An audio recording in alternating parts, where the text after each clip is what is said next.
तू आ गया भाई। एक्चुअली तुझे जिस काम के लिए बुलाया था ना, वो काम तो अभी मैं कर नहीं पाऊंगा। वो प्रोजेक्ट बाद में करेंगे। मेरे पास एक बहुत सरप्राइजिंग और एक यूनिक प्रोजेक्ट आया है, चैलेंजिंग है। तो पहले मुझे ये खत्म करना पड़ेगा, क्योंकि मुझे अपडेट करना है कस्टमर को। म्यूजिशियन 2 मिनट आओ जो नीचे। जैसे कि इम्पोर्टेंट टास्क फोटो આવ્યો છે, મેસેજ આવ્યો છે, हेलो मेहुल भाई can we do this. Try करिए। हो जाएगा नहीं चलेगा, मेरा रिप्लाई देख लो। Yes we can do any colour of your choice. बस सो भाई उन्होंने बोला है can you create a sample palette. So हमको उनको सैंपल पैलेट बना के देना है और उनको देखना है कि कैसा दिखे। ओके। क्लाइंट ने हमें दिया है एक नया और इंटरेस्टिंग चैलेंज। उन्होंने बोला पोर्श पैनामेरा को इस बोल्ड कलर में मॉडिफाई करना है, और जब चैलेंज पोर्श का हो तो रिजल्ट सिर्फ मॉडिफिकेशन नहीं, स्टेटमेंट होता है। पैनामेरा कस्टमर का कॉल था, गाड़ी कब होगी वो पूछ रहे थे। तो पैनल में हाँ रेडी। हाँ रेडी, अभी आपको दिखा देता हूँ। तो ये 2 पैनल अपन है। फोटोग्राफ के साथ मैच की। ये ज़्यादा क्लोज बाय है, ये पूरा तो इसमें थोड़ा येलो और गोल्ड दिखता है। हाँ, और इसमें थोड़ा सिल्वर दिखता है। सिल्वरिश। पर जहाँ तक मुझे समझ में आ रहा है, जो फोटोग्राफ मैंने देखा है उसमें भी थोड़ा येलो और गोल्ड गोल्ड दिख दिख रहा है। रहा है, और सिल्वर है नहीं। नहीं, तो ये कहाँ से बने? किसी ने ऑप्शन दिया कि इससे पहले ही जो फॉर्मूला थी उसमें ये वाला था, फिर अपन ने जो कलर मैचिंग के साथ जो फोटो आपने शेयर किया था उसके साथ मैचिंग किया, तो हमारे हिसाब से तो ग्लासोरेट में से ये दोनों फॉर्मूला है। दोनों फॉर्मूला है। मेरे हिसाब से ये बेटर है। मैं क्या करता हूँ, ये पैनल्स का फोटोग्राफ लेके उसको ओरिजिनल पिक्चर के साथ में क्रॉप करके कस्टमर को भेजता हूँ। उसके बाद में कस्टमर क्या जवाब देता है उसके हिसाब से फिर आगे काम करेंगे। बट 99% मेरे हिसाब से ये पैनल अप्रूव हो जाएगा। और ये मुझे ज्यादा मैच हो रहा है। बट फिर भी जो फोटोग्राफ तुमको दिखाया था, वो फोटोग्राफ में डिजिटली इसको क्रॉप करके कैसा दिख रहा है वो भी देख लेता हूँ, और उसको कस्टमर से कन्वे करके फिर उनका क्या फीडबैक आता है वो बोलता हूँ। वो हिसाब से फिर आगे की प्रोसेस शुरू करते हैं। Done sir. सो यश, एक गुड न्यूज़ है। ये पैनल कस्टमर को डिजिटली भेजा था, ओके। ओरिजिनल फोटोग्राफ उनका जो था, और साथ में ये पैनल को मैंने क्रॉप करके रख के कस्टमर को भेजा था और उन्होंने इसको अप्रूव कर दिया। सो अभी इमीडिएटली इसका जो भी बाकी का मटेरियल है, क्वांटिटी वांटिटी इवेल्युएट कर लो कि हमारे पास स्टिंटर या जो भी बाकी का बेसिक मटेरियल है वो अवेलेबल है कि नहीं। उसको अवेलेबल कर दो और पैरेलली गाड़ी को अभी पेंटिंग के लिए एक्टिविटी शुरू कर दो। और मैंने उनको 15 दिन का टाइम बोला है, तो 15 से 16 नहीं होना चाहिए, 14 दिन में ख़त्म हो जाए उसके जैसा कुछ नहीं। सो मेक श्योर कि हम लोग टाइम पे डिलीवर करें, और कस्टमर का जो एक्सपेक्टेशन है, इसमें जो शेड्स दिख रहे हैं, जो इसका फिनिश दिख रहा है, या फोटोग्राफ में जो गाड़ी दिख रही है उससे बेटर बन के निकले, ऐसा टीम के साथ कोऑर्डिनेट करके ऐसा काम करो।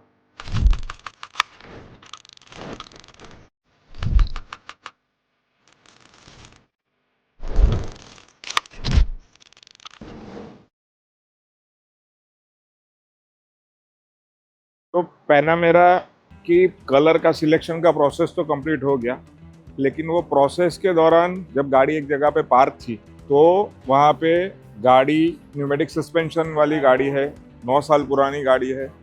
तो गाड़ी लेफ्ट साइड से डाउन हो गई। गाड़ी का लेफ्ट साइड का न्यूमेटिक सस्पेंशन लीक होगा, सो गाड़ी एक साइड से डाउन हो गई। सो फिर मैंने गाड़ी को मैकेनिकल डिपार्टमेंट में इंस्पेक्शन के लिए दिया। सो उन्होंने वापस मैकेनिकल डिपार्टमेंट में पूरा इंस्पेक्ट किया गाड़ी को, और इंस्पेक्शन के बाद जो इवेल्युएशन आया उसमें पता चला कि लेफ्ट साइड का न्यूमेटिक सस्पेंशन लीकेज है। अब टिपिकली जब गाड़ी इतनी पुरानी होती है, जब गाड़ी हमारे पास आई तो नॉर्मल कंडीशन में थी, बट जब गाड़ी एक जगह पे पड़ी रही तो उसमें माइनर लीकेज होगा न्यूमेटिक सस्पेंशन में। तो वो लीकेज जो था वो हमको तो पता नहीं था, विजिबल नहीं था, बिकॉज गाड़ी वॉज नॉर्मल। बट इवेंचुअली हफ्ते के बाद गाड़ी बैठ गई तो हमको भी पता चला कि गाड़ी के अंदर प्रॉब्लम है। अब जब न्यूमेटिक सस्पेंशन का काम आता है और इतनी पुरानी गाड़ी होती है, तो काफ़ी बार क्या होता है कि हमारे लिए भी चैलेंजिंग हो जाता है, क्योंकि कस्टमर ने जब गाड़ी भेजी ना तो कस्टमर को पता होता है कि ऐसा कुछ प्रॉब्लम है, तो काफ़ी बार बॉडी शॉप के केसेस में हमें ऐसी दिक्कत आती है जब गाड़ी एक जगह पे कुछ टाइम के लिए पड़ी रहती है, तो या तो बैटरी का इश्यू आता है या ऐसी कुछ चैलेंजेस आती है जहाँ पे हमको फिर कस्टमर के साथ कम्युनिकेट करना पड़ता है, कोऑर्डिनेट करना पड़ता है, उनको एक्सप्लेन करना पड़ता है और बाकी का काम एग्जीक्यूट करना पड़ता है। हम लोगों ने मैकेनिकल डिपार्टमेंट का एस्टीमेट भी कस्टमर के साथ शेयर किया। कस्टमर जेन्युइन कस्टमर है, वो भी समझते हैं कि भाई इतनी पुरानी गाड़ी है तो कुछ इस टाइप के चैलेंजेस आ सकते हैं।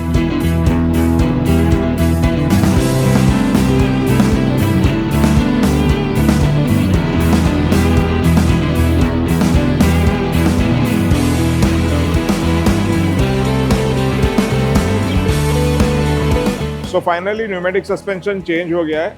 न्यूमेटिक सस्पेंशन चेंज होने के बाद अब गाड़ी हम लोग बॉडी शॉप में लेके आएंगे। बॉडी शॉप में लाके हम लोग पहले पूरी गाड़ी को डिसमेंटल करेंगे। अब इसमें चैलेंज ऐसी होती है कि जब गाड़ी इतनी पुरानी होती है तो जो प्लास्टिक की ट्रिम्स होती है वो भी थोड़ी ब्रिटल हो जाती है, तो उसको बहुत संभाल के खोलना पड़ता है। और खोलने के बाद जब गाड़ी पूरी पेंट हो जाएगी, जैसे समझो हम लोग इसके बम्पर्स खोलेंगे, लाइट खोलेंगे, इसके डोर्स, इसके बूट और प्लास्टिक की ट्रिम्स जो भी लगी है गाड़ी के अंदर, वो सब हम लोग खोलेंगे।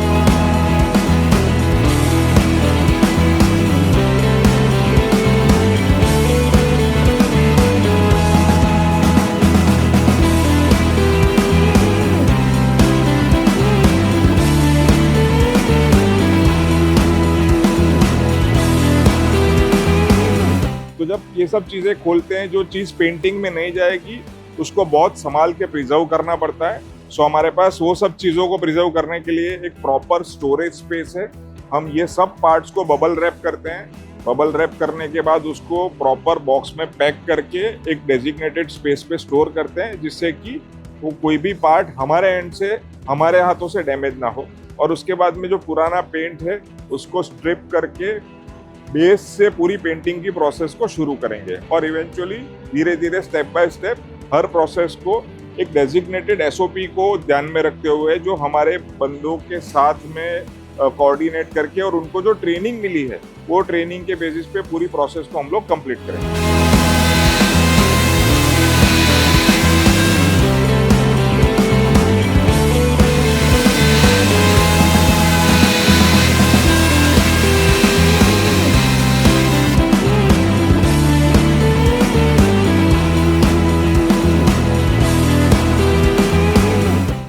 पूरा जो पुराना पेंट था उसको भी हमने स्ट्रिप कर दिया।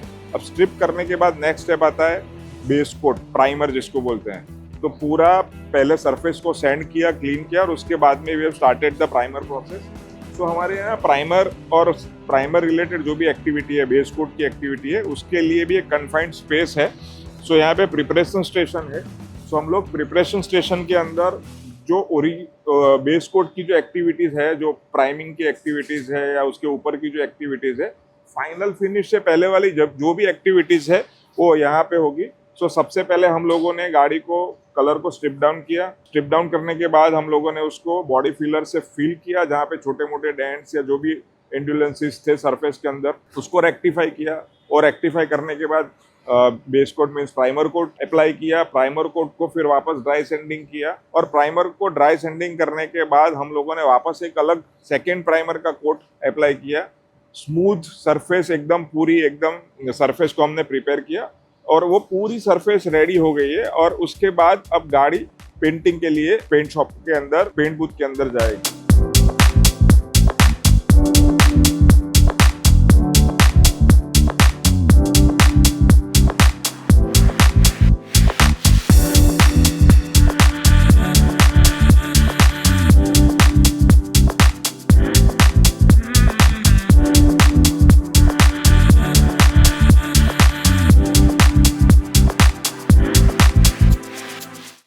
तो पीछे हमारा आप पेंट बूथ देख रहे हैं वो हाइब्रिड पेंट बूथ है। अब आप सोच रहे होंगे कि हाइब्रिड पेंट बूथ का मतलब क्या। हाइब्रिड पेंट बूथ मतलब कि ये एक ऐसा बूथ है जहाँ पे सॉल्वेंट बेस्ड पेंट और वाटर बेस्ड पेंट, ये दोनों टाइप के पेंट इस पे अप्लाई हो सकते हैं। अब आपके दिमाग में क्वेश्चन होगा कि ये दो टाइप के पेंट कैसे आते हैं। पुराने ज़माने में जो भी पेंट्स आते थे वो सॉल्वेंट बेस्ड आते थे, बट पॉल्यूशन कंट्रोल नॉर्म्स की वजह से न्यू जनरेशन पेंट जो भी आते हैं वो वाटर बेस्ड पेंट्स आते हैं। सो ये गाड़ी को हम लोगों ने वाटर बेस्ड पेंट से पेंट करने का डिसाइड किया है। और ऐसे भी हम लोग जितनी भी प्रीमियम सेगमेंट की गाड़ियां हैं वो सब गाड़ी को वाटर बेस्ड पेंट से पेंट करते हैं। सो हम पिछले 20 साल से ज़्यादा सालों से ग्लासरूट करके एक कंपनी है which is company based out of Germany, उसी का पेंट यूज़ करते हैं, उसी का सब रॉ मटेरियल यूज़ करते हैं। और पेंट मिक्सिंग मशीन, यहाँ पे आप पेंट लैब देख सकते हो। सो हमारा in house paint mixing system है। सो यहाँ पे हमारे टीम ने ही ये पेंट को मिक्स किया है, ये पेंट को बनाया है और वही पेंट को हम लोग जाके पेंट बूथ के अंदर अप्लाई करेंगे। सो जैसे मैंने बताया कि हमारा जो पेंट बूथ है is compatible for solvent based paint as well as water based paint. अब ये तो हो गया कॉम्पिटेंसी की बात, बट जहाँ तक साइज की बात है, this is a 7 metre by 5 metre paint booth. शायद ही कोई मल्टी ब्रांड वर्कशॉप में इंडिया में ये साइज का, ये टेक्नोलॉजी का पेंट बूथ अवेलेबल होगा, जो हमारे लिए भी एक बहुत प्राउड मोमेंट है। सो अब आप सोच रहे होंगे कि ये तो मल्टी ब्रांड वर्कशॉप है, तो आपको इतने बड़े पेंट बूथ की क्या ज़रूरत, या आपको इतने हाईटेक इक्विपमेंट की क्या ज़रूरत। सो मैं हमेशा से बोलता हूँ और मैं हमेशा एक ही चीज़ सोचता हूँ कि जो हमारे पास, जो भी कस्टमर हमारे पास जो भी टाइप के एक्सपेक्टेशन लेके आते हैं, उससे ज़्यादा हमें डिलीवर करना है।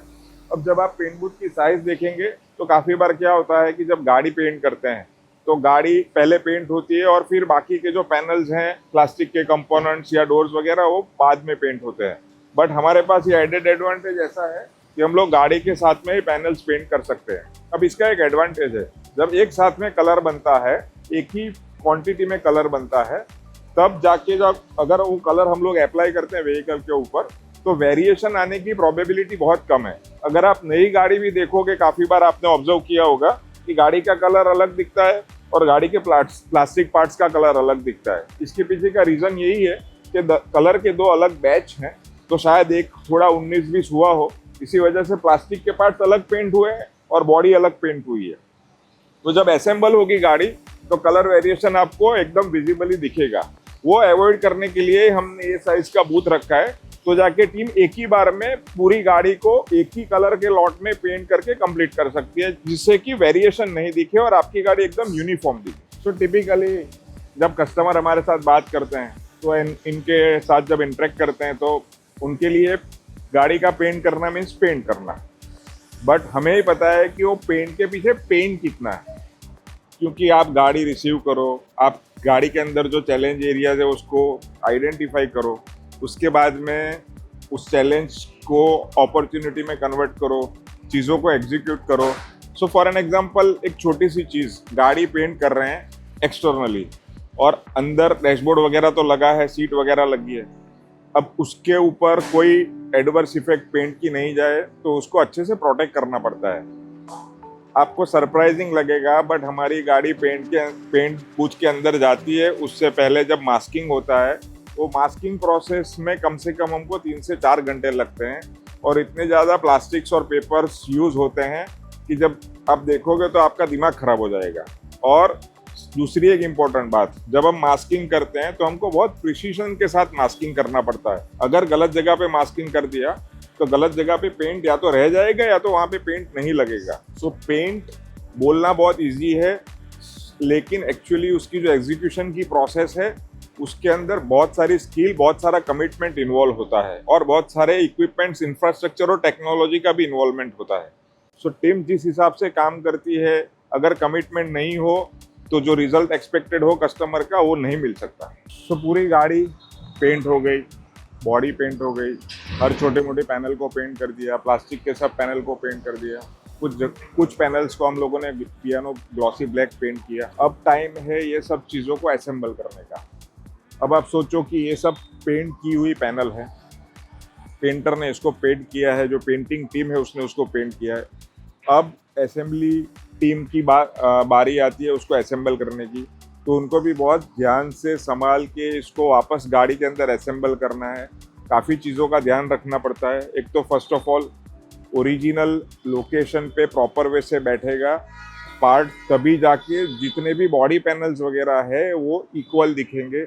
दूसरा, फॉर एन एग्जांपल दरवाज़ा है, उसको अगर सही से फिट नहीं किया तो सही खुलेगा नहीं और सही बंद नहीं होगा। तो मेजर बड़ी वाली जितनी भी पैनल्स है उसको हम लोगों ने इंस्टॉल किया। उसके बाद में वेदर शील्ड, डोर बीडिंग्स और रबर कंपोनेंट्स और चाइल्ड पार्ट्स जो भी पैनल्स के अंदर लगते हैं, या जो ट्रिम्स वगैरह लगती हैं डोर की या अदर प्लास्टिक ट्रिम्स, उसको भी बहुत प्रिसीशन से, बहुत संभाल के इसको इंस्टॉल करना पड़ता है, क्योंकि काफ़ी बार खोलना इजी होता है बट इंस्टॉल करना इतना आसान नहीं होता है। और कितनी भी अच्छी गाड़ी आप पेंट कर दो, कितना भी अच्छा फिनिशिंग ला के रख दो, लेकिन अगर प्रॉपर वे से चीज़ों को वापस रीअसेंबल नहीं किया तो फाइनल आउटपुट या फाइनल आउटकम अच्छा नहीं आएगा। और जो हमारी हमेशा की एक ये होती है, जिद होती है कि हमको कस्टमर के एक्सपेक्टेशन से ज़्यादा देना है, शायद वो हम नहीं दे पाएँ। इसीलिए एक टीम बन के काम करती है, बहुत फोकस होके, बहुत प्रिसीशन से, सही टूल्स का यूज़ करके, सही इंफ्रास्ट्रक्चर को यूज़ करके, और कस्टमर को सेटिस्फाई करने के लिए जो मैक्सिमम एफर्ट्स करनी पड़े वो करके गाड़ी को रेडी करती है।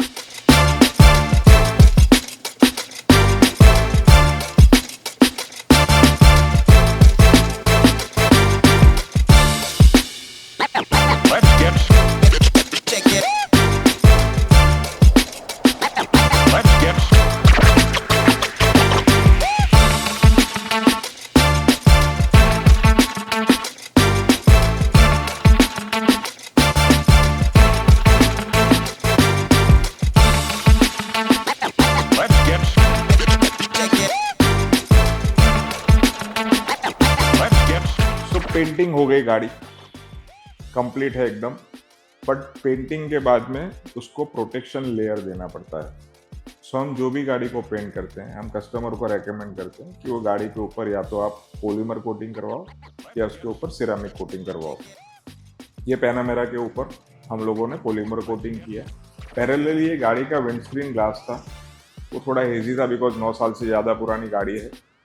तो विंडस्क्रीन ग्लास के ऊपर कुछ वाइपर मार्क्स और कुछ हल्के से माइल्ड स्क्रैचेस थे और कुछ पोल्यूशन फिल्म भी लगी हुई थी। सो हम लोगों ने जब आइडेंटिफाई किया तो गाड़ी के पॉलिशिंग के साथ साथ में हम लोगों ने ग्लास को भी पॉलिश किया, विंडस्क्रीन को भी क्लीन किया, और साथ साथ में पैरेलली जितने भी बाकी के ग्लास थे वो सबको भी पॉलिश करके, 1-2 ग्लास के ऊपर थोड़े बहुत हार्ड वाटर मार्क्स भी थे।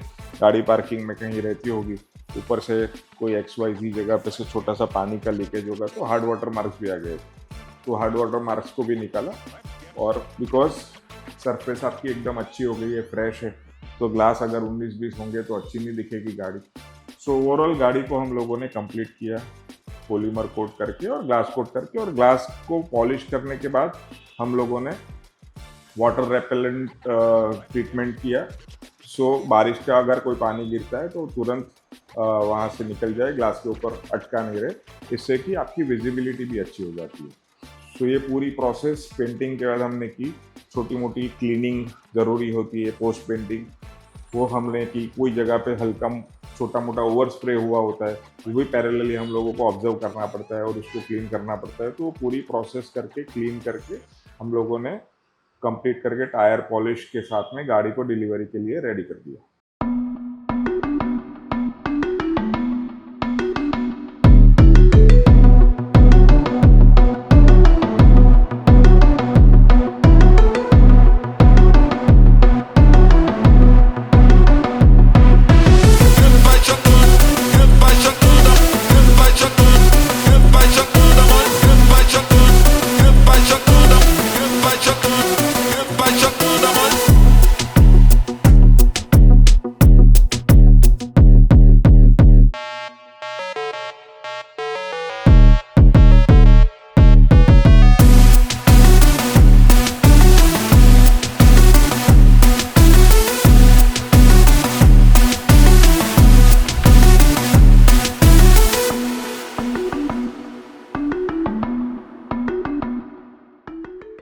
तो मुझे और मेरी टीम को ऐसे एक्साइटिंग जॉब्स करने में बहुत मज़ा आता है।